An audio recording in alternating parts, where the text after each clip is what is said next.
White ഹൗസിൽ പണിയെടുക്കാതെ ശമ്പളം വാങ്ങുന്ന താപ്പാനകളെയെല്ലാം പിടിച്ച് പുറത്തിടും. എല്ലാ വകുപ്പുകളിലും സ്റ്റാഫിനെ വെട്ടിച്ചുരുക്കും. ബജറ്റിൽ $2 ട്രില്യൺ കട്ട് കൊണ്ടുവരും. വിദേശ സഹായങ്ങൾക്ക് കടിഞ്ഞാണിടും. ഭരണ സുതാര്യത ഉറപ്പുവരുത്താനായി രണ്ടാം ട്രംപ് അഡ്മിനിസ്ട്രേഷൻ ആരംഭിച്ച പ്രത്യേക വകുപ്പായ ഡോജിന്റെ തലപ്പത്തേക്ക് അവരോധിക്കപ്പെടുമ്പോൾ ഇലോൺ മസ്കിന്റെ പ്രഖ്യാപനങ്ങളായിരുന്നു ഇതെല്ലാം. വിദേശ രാജ്യങ്ങളെയും ഏജൻസികളെയും സാമ്പത്തികമായി സഹായിക്കാനായി ആരംഭിച്ച സ്വതന്ത്ര ഏജൻസിയായ USAIDക്ക് പൂട്ടിട്ടായിരുന്നു തുടക്കം. പിന്നാലെ 100ഓളം യുവ സോഫ്റ്റ്വെയർ എഞ്ചിനീയർമാരെ ഇറക്കി ഡോജിന് കീഴിൽ ഓരോ വകുപ്പുകളുടെയും ഓഡിറ്റിംഗ് തുടങ്ങി. റിപ്പബ്ലിക്കൻ കക്ഷികളിൽ നിന്നും പ്രതിപക്ഷത്തു നിന്നും വലിയ തോതിൽ വിമർശനം നേരിട്ട നടപടികൾക്കെല്ലാം ട്രംപ് ഉറച്ച പിന്തുണയും നൽകി. ആ അധികാരത്തിന്റെ ബലത്തിൽ ജർമ്മനിയുടെയും ബ്രിട്ടന്റെയും ലോകരാജ്യങ്ങളുടെയെല്ലാം ആഭ്യന്തര രാഷ്ട്രീയത്തിലും ഇടപെട്ടു മസ്ക്. എന്നാൽ 3-4 മാസം കൊണ്ട് ആവേശവും അവകാശവാദവുമെല്ലാം കെട്ടടങ്ങിയിരിക്കുകയാണ്. ട്രംപ് മസ്ക് ബ്രൊമാൻസ് ബ്രേക്കപ്പ് ആയെന്ന് മാത്രമല്ല, ട്രംപിനെതിരെ കടുത്ത വിമർശനവുമായി രംഗത്തെത്തിയിരിക്കുകയാണ് മസ്ക്. ഡോജിൽ നിന്ന് അപമാനിതനായുള്ള പടിയിറക്കത്തിന് പിന്നാലെ ട്രംപുമായി ഇടയുകയാണോ ഇലോൺ മസ്ക്? വിശദമായി പരിശോധിക്കാം. സ്വാഗതം ഇൻഡെപ്തിലേക്ക്.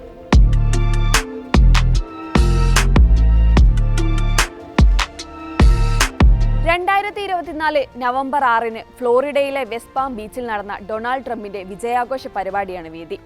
ലോകത്തെങ്ങുമുള്ള യുദ്ധങ്ങളെല്ലാം അവസാനിപ്പിക്കാൻ പോവുകയാണെന്നുൾപ്പെടെയുള്ള വലിയ പ്രഖ്യാപനങ്ങൾ നടത്തിയ വിക്ടറി സ്പീച്ചിൽ ഇലോൺ മസ്കിനെ കുറിച്ചും വലിയ വാക്കിൽ സംസാരിക്കുന്നുണ്ട് ട്രംപ്.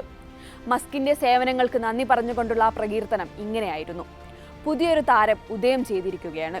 നല്ലൊരു മനുഷ്യനാണ് അദ്ദേഹം. ഫിലാഡൽഫിയയിലും പെൻസിൽവാനിയയിലുമെല്ലാം പ്രചരണവുമായി 2 ആഴ്ചയാണ് അദ്ദേഹം ചെലവിട്ടത്. ഇലോണിന് മാത്രം സാധ്യമാകുന്ന കാര്യം. അതുകൊണ്ട് തന്നെയാണ് ഞാൻ അദ്ദേഹത്തെ ഇഷ്ടപ്പെടുന്നത്.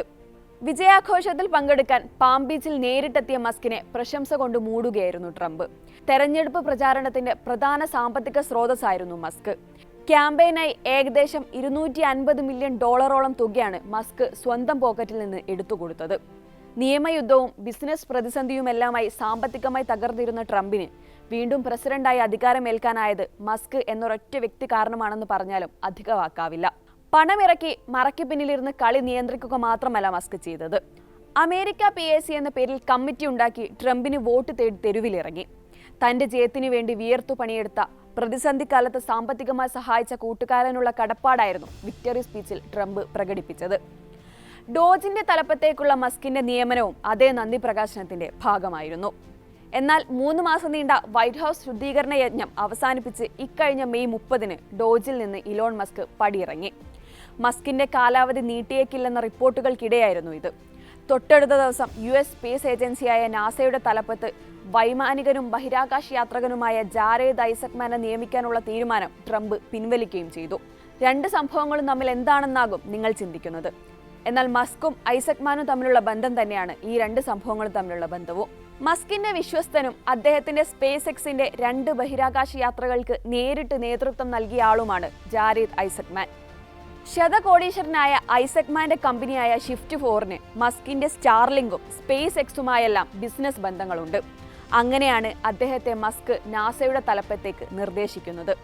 ആ നിർദ്ദേശം ട്രംപ് സ്വീകരിക്കുകയും അതിനുള്ള നടപടിക്രമങ്ങൾ ആരംഭിക്കുകയും ചെയ്തതാണ്.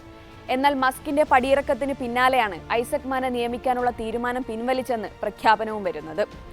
അദ്ദേഹത്തിന്റെ മുൻ ബന്ധങ്ങളുമായി ബന്ധപ്പെട്ടുള്ള വിശദമായ അവലോകനങ്ങൾക്ക് ശേഷമാണ് ഇത്തരമൊരു തീരുമാനമെന്നാണ് ട്രംപിന്റെ വിശദീകരണം.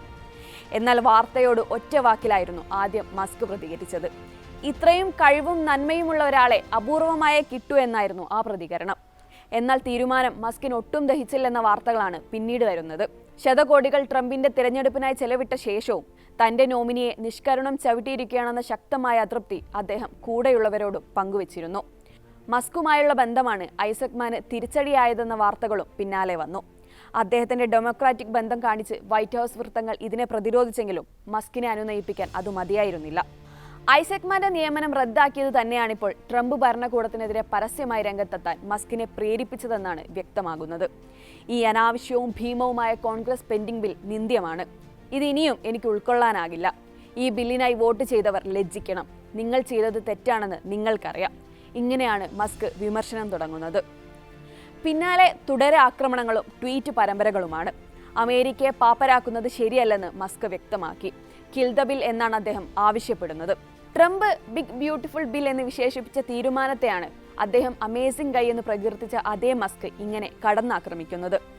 സാധാരണ എന്തിനെക്കുറിച്ചും മുൻപിനാലോചിക്കാതെ എടുത്തുചാടി പ്രതികരിക്കുന്നയാളാണ് ട്രംപ്.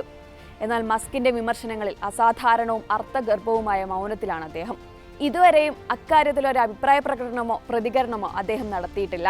പകരം ഡോജ് ദൗത്യം ഏൽപ്പിച്ച ട്രംപിന് നന്ദി പറഞ്ഞുകൊണ്ടുള്ള മസ്കിന്റെ പഴയ പോസ്റ്റ് ഒരു അടിക്കുറിപ്പുമില്ലാതെ റീപോസ്റ്റ് ചെയ്യുക മാത്രം ചെയ്തു. ഏതായാലും മസ്കിന്റെ കടുപ്പിച്ചുള്ള വിമർശനങ്ങൾ ട്രംപിനെ ചൊടിപ്പിച്ചിട്ടുണ്ടെന്ന് തന്നെയാണ് വൈറ്റ് ഹൗസ് വൃത്തങ്ങളെ ഉദ്ധരിച്ച് വാൾസ്ട്രീറ്റ് ജേണൽ റിപ്പോർട്ട് ചെയ്യുന്നത്. 4 മാസത്തോളം ഒരു മെയ്യും ഒരു മനസ്സും പോലെ കൂടെയുണ്ടായിരുന്നയാൾ പെട്ടെന്നിങ്ങനെ കളം മാറി ചവിട്ടുന്നതിന്റെ അമ്പരപ്പും ആശയക്കുഴപ്പത്തിലുമാണ് US പ്രസിഡന്റ്. ഏറ്റവും ഒടുവിൽ ട്രംപിന് ഇലക്ഷൻ ടീമിന് നൽകുമെന്ന് മസ്ക് പ്രഖ്യാപിച്ചിരുന്ന $100 മില്യൺ അദ്ദേഹം തടഞ്ഞതായും വാർത്തകളുണ്ട്. ട്രംപിന്റെ ക്യാമ്പയിൻ ടീമിനുള്ള $300 മില്യൺ ഓഫറിൽ ബാക്കിയുള്ള തുകയാണ് തടഞ്ഞത്. ട്രംപുമായി ഇടയുകയാണോ മസ്ക്? പകപോക്കലിലേക്ക് കാര്യങ്ങൾ പോകുമോ? ട്രംപും മസ്കും തമ്മിലുള്ള ഹണിമൂൺ കാലം അവസാനിക്കുമ്പോൾ ഇനി എന്തൊക്കെ ലോകം കാണേണ്ടി വരും? ഈ ചോദ്യങ്ങൾക്കെല്ലാം വരും ദിവസങ്ങൾ ഉത്തരം നൽകുമെന്നുറപ്പ്.